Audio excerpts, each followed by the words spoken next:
Hi, it's me again with Corel Tips and Tricks, and I just did a video and said that you really couldn't use object to path.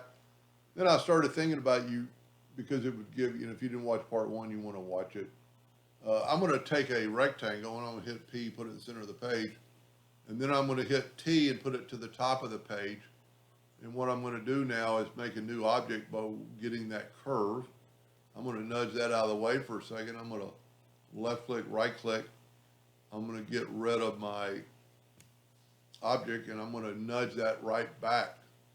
And then I'm going to real carefully grab that corner, start moving it up, hold down the control button until it gets to there. And now I'm going to make a new object here.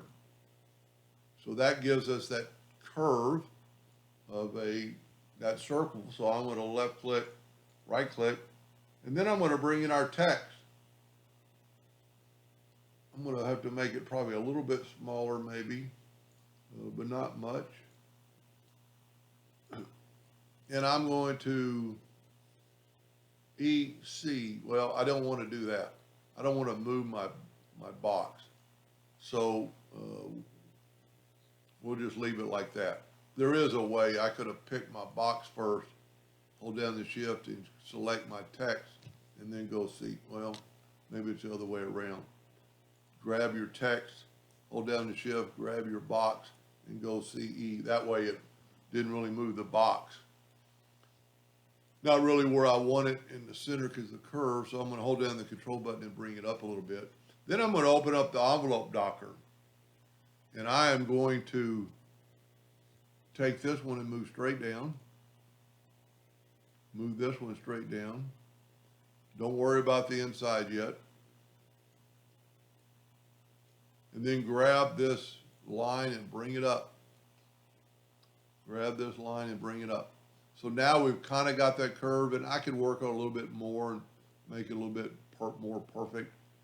But for the video, that's fine.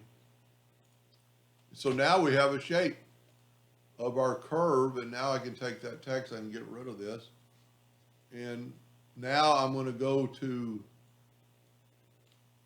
open up the objects to match that. We had 5 earlier. I'm going to go ahead and pick the downside, and I'm going to hold down the shift key and select my object and hit apply. Now if we move this one out of the way. Now it made it a little bit off. Let's try a different scenario. So whenever you're doing object to path, it might be better to get your object out of the way. Hold down your path, and then let's leave the center.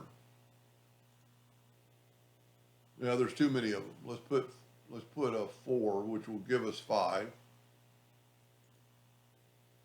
And that doesn't look half bad. Now I don't know whether he wants, really where he wants the path, but that's very easily done.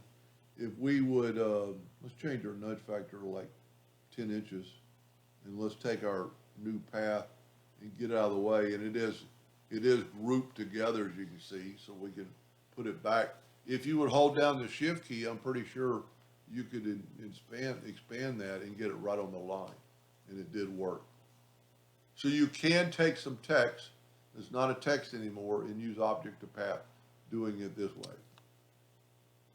I hope that helped a little bit. Thank you for watching.